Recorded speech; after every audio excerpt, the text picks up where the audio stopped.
नमस्कार दोस्तों, आप सबों का स्वागत है। बिहार बोर्ड मैट्रिक परीक्षा के लिए विज्ञान का बहुत ही महत्वपूर्ण ऑब्जेक्टिव प्रश्न। दोस्तों, अगर आप अपने स्कूल, जिला या बिहार टॉपर करना चाहते हैं तो आप इस वीडियो को अंत तक देखें, क्योंकि 5 साल में जो बार बार पूछे गए हैं प्रश्न, वही प्रश्न हम लेकर के आए हैं। तो आप इस वीडियो को अंत तक जरूर देखें, क्योंकि आपको ऐसे ही प्रश्न मिलेंगे एग्जाम हॉल में। तो चलते हैं प्रश्न की ओर। प्रश्न पहला है, विद्युत मोटर प्रवर्तित करता है। विद्युत मोटर प्रवर्तित करता है। ऑप्शन ए, यांत्रिक ऊर्जा को विद्युत ऊर्जा में। ऑप्शन बी, विद्युत ऊर्जा को यांत्रिक ऊर्जा में। ऑप्शन सी, रासायनिक ऊर्जा को विद्युत ऊर्जा में। ऑप्शन डी, विद्युत ऊर्जा को रासायनिक ऊर्जा में। तो इनमें 4 ऑप्शन में से जो सही है आप कमेंट में जरूर करें अगर आप जान रहे हैं तो विद्युत मोटर प्रवर्तित करता है विद्युत ऊर्जा को यांत्रिक ऊर्जा में। ऑप्शन नंबर बी बिल्कुल सही हो जाएगा। और अगर डायनमो रहता, डायनमो क्या करता है? वह करता है यांत्रिक ऊर्जा को विद्युत ऊर्जा में। तो इस प्रश्न का उत्तर आपका ऑप्शन नंबर बी था। चलते हैं अगले प्रश्न की ओर। प्रश्न है, विद्युतमय तार सामान्यतः होता है। विद्युतमय तार सामान्यतः होता है किसमें, कौन से रंग में? तो ऑप्शन नंबर ए सही है, हरे रंग का। अगला प्रश्न है, विद्युत बल्ब के फिलामेंट में किस तत्व का प्रयोग होता है? विद्युत बल्ब के फिलामेंट में किस तत्व का प्रयोग होता है? टंगस्टन, आप सभी अच्छे से जानते होंगे। चलते अगले प्रश्न की ओर। प्रश्न है, वाट घंटा मात्रक है। वाट घंटा मात्रक है ऊर्जा का। ऑप्शन नंबर डी सही है। अगला प्रश्न है, एक साधारण प्रिज्म कितने सतह से घिरे होता है? एक साधारण प्रिज्म कितने सतह से घिरा रहता है? 5। ऑप्शन नंबर सी सही है। एक साधारण प्रिज्म कितने सतह से घिरा होता है? 5 सतह से। ऑप्शन नंबर सी सही है। एक अवतल लेंस की फोकस दूरी 50 सेंटीमीटर है, इसकी क्षमता होगी। तो इस प्रश्न का उत्तर हो जाएगा आपका ऑप्शन नंबर बी बिल्कुल सही है, -2 डायोप्टर। अगला प्रश्न है, प्रतिबिंब का आकार हमेशा वस्तु के बराबर है तो दर्पण होगा। प्रतिबिंब का आकार हमेशा वस्तु के बराबर है तो दर्पण होगा समतल। ऑप्शन नंबर सी सही है। अगला प्रश्न है, जल में हाइड्रोजन तथा ऑक्सीजन की परमाणु संख्या का अनुपात है। जल में हाइड्रोजन तथा ऑक्सीजन की परमाणु संख्या का अनुपात है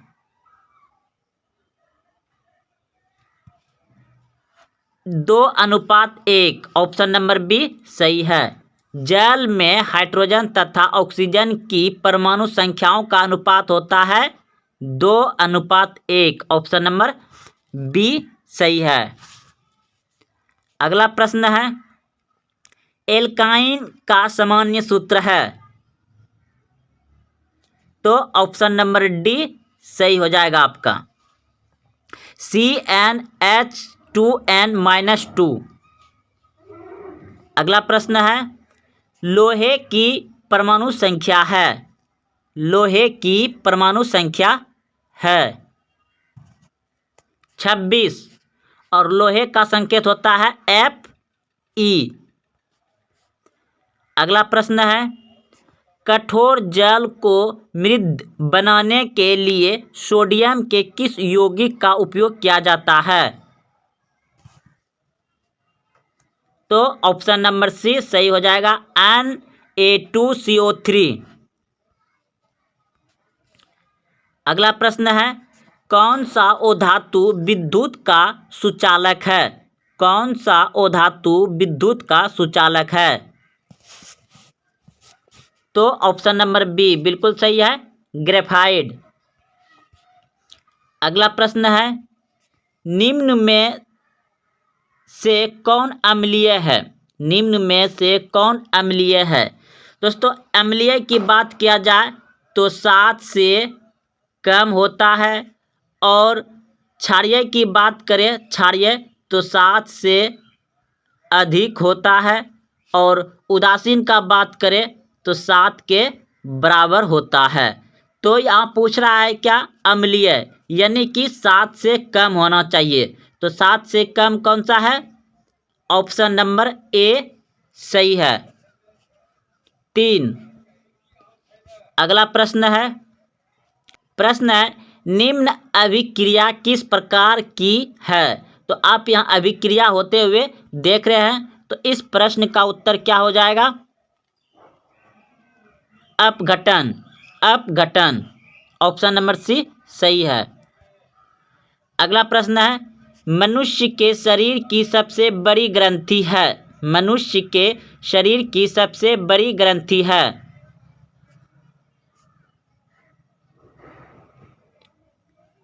तो ऑप्शन नंबर ए बिल्कुल सही है, लीवर। अगला प्रश्न है, पौधों का कौन सा भाग धनात्मक गुरुत्वानुवर्तन प्रदर्शित करता है? तो जड़, ऑप्शन नंबर ए सही है। मानव मादा जनन तंत्र का भाग नहीं है? मानव मादा जनन तंत्र का भाग नहीं है? ऑप्शन नंबर सी शुक्राणु, पुरुष का है। मैग्नीशियम पाया जाता है? मैग्नीशियम पाया जाता है।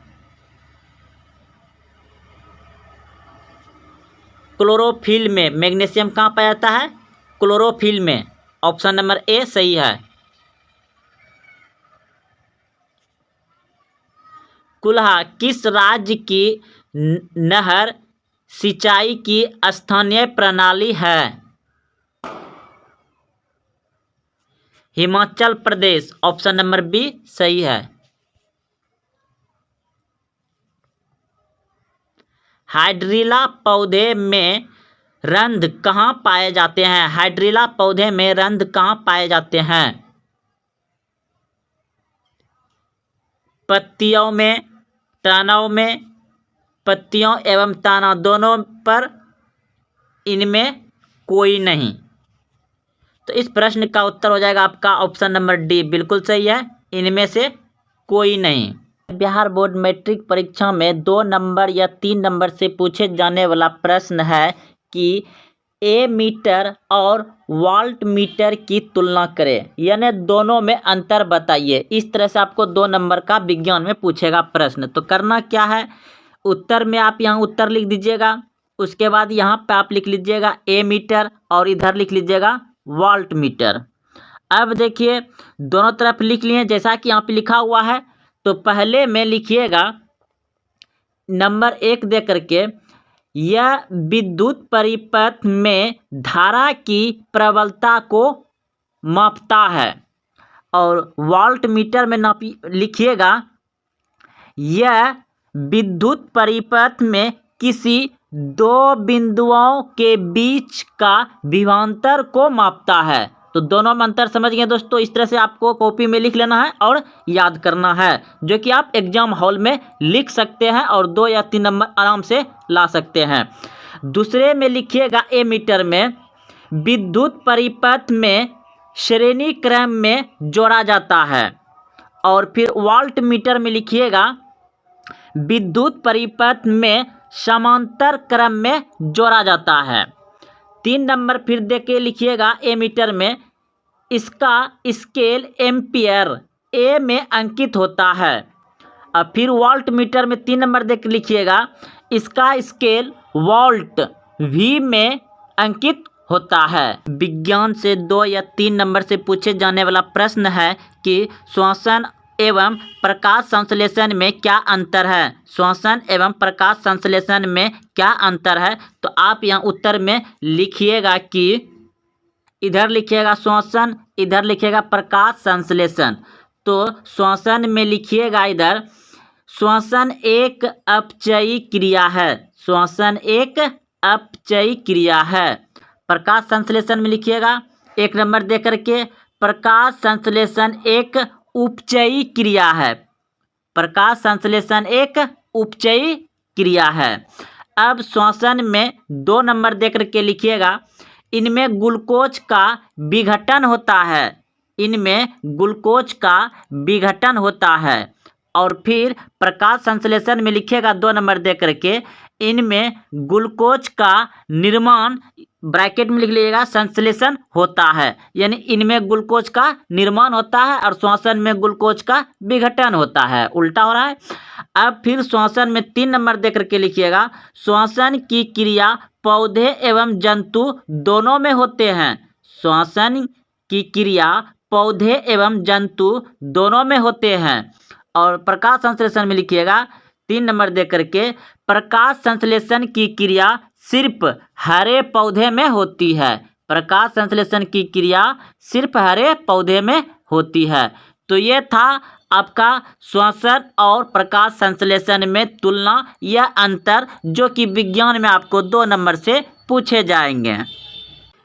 2 समांतर समतल दर्पण के बीच रखी वस्तु के मूलतः कितने प्रतिबिंब बन सकते हैं। यानी 2 समतल दर्पण है और उन दोनों के बीच में इस तरह से मान लीजिए दर्पण है, इस बीच में अगर यदि हम कोई वस्तु रख रहे हैं तो वह कितना प्रतिबिंब बनेगा। ऑप्शन ए 1 है, ऑप्शन बी 2 है, ऑप्शन सी 4 है, ऑप्शन डी अनंत है। अगर आप ऑप्शन नंबर डी सोचे हैं तो बिल्कुल सही सोचे थे, अनंत बनेगा। 2 समांतर समतल दर्पण के बीच रखी वस्तु का मूलतः कितना प्रतिबिंब बनता है, अनंत। अगर आप सैलून में जाते होंगे तो उस सैलून में जो बाल कटाने जाते हैं तो सैलून में क्या रहता है, समतल दर्पण रहता है। और आप उसमें जब बैठते हैं तो देखते हैं कि बहुत सारा इमेज माथे का, पीछे का, आगे का बन जाता है। तो आप समझ गए होंगे कि बहुत सारा बनता है, अनंत। चलते हैं अगले प्रश्न की ओर। प्रश्न है अगला आपका, यदि किसी अवतल दर्पण के ध्रुव से फोकस की दूरी 25 सेंटीमीटर है तो फोकस से वक्रता केंद्र की दूरी क्या होगी। तो 25 सेंटीमीटर होगा। दोस्तों ये बात ये पूछ रहा है कि यहाँ से यहाँ तक, यहाँ से यहाँ तक की दूरी, यानी कि अवतल दर्पण के ध्रुव से फोकस की दूरी कितना है, यहाँ से 25 सेंटीमीटर है, यहाँ से। और हम इधर से पूछ देंगे तो बतवा तो एक के पढ़ाना, 25 सेंटीमीटर न हो जाएगा। ये एक ही बात बोलता है, यानी कि एक मान लीजिए ए और ये बी है, तो बी से ए 25 सेंटीमीटर है। अब फिर बोल देंगे हम ए से बी कितना सेंटीमीटर है, तो 25 सेंटीमीटर न रह जाएगा। तो यही प्रश्न पूछ रहा है, तो ऑप्शन नंबर बी बिल्कुल सही हो जाएगा। चलते अगले प्रश्न की ओर। प्रश्न है आपका, हीरे का अपवर्तनांक 2.4 है। हीरो में प्रकाश की चाल क्या होगी। जब हीरे का अपवर्तनांक 2.4 रहेगा तो उसमें प्रकाश की चाल कितना रहेगी। ऑप्शन नंबर डी बिल्कुल सही हो जाएगा, 1.2 गुना 10⁸ मीटर प्रति सेकेंड। अगला प्रश्न है बहुत ही मस्त प्रश्न और अच्छे प्रश्न और बहुत बार पूछे गए हैं। लेंस की क्षमता का एसआई मात्रक क्या होता है। लेंस की क्षमता का एसआई मात्रक क्या होता है। तो दोस्तों इस प्रश्न का उत्तर आप सभी याद रखिएगा, m⁻⁻1। ऑप्शन नंबर सी सही है। अगला प्रश्न है आपका, चंद्रमा पर खड़े अंतरिक्ष यात्री को आकाश प्रतीत होता है। चंद्रमा पर खड़े आकाश प्रतीत कैसा होता है। दोस्तों सबसे पहले चंद्रमा की बात करें तो चंद्रमा क्या है, एक उपग्रह है। किसका, पृथ्वी का एकमात्र उपग्रह है। और जीवाश्म ग्रह किसे कहते हैं? चंद्रमा। चंद्रमा को ही जीवाश्म ग्रह कहते हैं। दोस्तों, जब चंद्रमा पर कोई भी व्यक्ति जाता है तो चंद्रमा पे क्या है? वायुमंडल नहीं है, जिसके कारण एक दूसरे का आवाज़ नहीं सुन पाता है। और यहाँ जब वायुमंडल नहीं होने के कारण यहाँ आप कार्य जो है कि 6 गुना कर सकते हैं। अगर आप यहाँ पे 3 केजी उठा सकते हैं तो वहाँ आप 18 केजी का उठा सकते हैं अधिकतम। तो दोस्तों, आप सभी समझ गए कि चंद्रमा पर खड़े अंतरिक्ष यात्री को आकाश प्रतीत कैसा होता है? तो काला। ऑप्शन नंबर डी सही है। अगला प्रश्न है, विद्युत धारा की प्रबलता को मापने के लिए किसका उपयोग किया जाता है? विद्युत धारा की प्रबलता को मापने के लिए किसका उपयोग किया जाता है? तो इस प्रश्न का उत्तर हो जाएगा ए मीटर। ऑप्शन नंबर ए सही हो जाएगा। अगले प्रश्न की ओर। प्रश्न है, विद्युत चुम्बक बनाने में प्रायः किस पदार्थ के क्षार का उपयोग किया जाता है? विद्युत चुम्बक बनाने में प्रायः किस पदार्थ के क्षार का उपयोग किया जाता है? तो ऑप्शन नंबर ए बिल्कुल सही है। नर्म लोहे का विद्युत चुम्बक बनाया जाता है। अगला प्रश्न है आपका, कौन सा ओ धातु विद्युत का सुचालक है? कौन सा ओ धातु विद्युत का सुचालक है? तो इस प्रश्न का उत्तर हो जाएगा आपका ग्रेफाइट। ऑप्शन नंबर बी सही है। अगला प्रश्न है, आवर्त सारणी में किसी वर्ग में ऊपर से नीचे जाने पर तत्व का धात्विक गुण क्या होता है? आवर्त सारणी में किसी वर्ग में ऊपर से नीचे जाने पर तत्व का धात्विक गुण क्या होता है? ऑप्शन नंबर सी बिल्कुल सही, बढ़ता है। किसी आवर्त सारणी में वर्ग में ऊपर से नीचे जाने पर क्या होता है? धात्विक गुण बढ़ता है। ऑप्शन नंबर सी सही हो जाएगा। अगला प्रश्न है, बॉन्ड COOH अभिक्रिया मूलक होते हैं। बॉन्ड COOH अभिक्रियाशील मूलक होते हैं। तो इस प्रश्न का उत्तर हो जाएगा आपका ऑप्शन नंबर बी बिल्कुल सही है। दोस्तों, आप सभी अपने दोस्तों में भी वीडियो को शेयर करें और लाइक करें, कमेंट करें और सब्सक्राइब जरूर करें अगर आप अभी तक नहीं किया है। तो बिल्कुल ऐसे ही प्रश्न बिहार बोर्ड में पूछे जाते हैं और ये सभी क्वेश्चन बैंक है दोस्तों, रिपीट होते रहता है क्वेश्चन बार बार। 5 साल का, 6 साल का, 2 साल का, 3 साल का, यही रिपीट होते रहता है। क्योंकि इससे पहले 6-7 साल पहले इतना ऑब्जेक्टिव नहीं पूछा जाता था। 20 ऑब्जेक्टिव पूछा जाता था, उससे पहले और नहीं पूछा जाता था, सिर्फ सब्जेक्टिव रहता था। अब आप लोगों को 40 ऑब्जेक्टिव कर दिया है। तो चलते हैं अगले प्रश्न की ओर। साइंस में हीलियम कैसे तत्व है? हीलियम कैसा तत्व है? हीलियम कैसा तत्व है? अक्रिय, क्रियाशील, सक्रिय या उदासीन? तो हीलियम एक अक्रिय गैस है। हीलियम क्या है? अक्रिय गैस है। ऑप्शन नंबर ए सही है। आवर्त सारणी में कितने वर्ग होते हैं? आवर्त सारणी में कितने वर्ग होते हैं? तो 18 वर्ग होते हैं। आवर्त कितना होता है? 7। वर्ग कितने होते हैं? आवर्त सारणी में कितने वर्ग कितने होते हैं? 18 वर्ग होते हैं।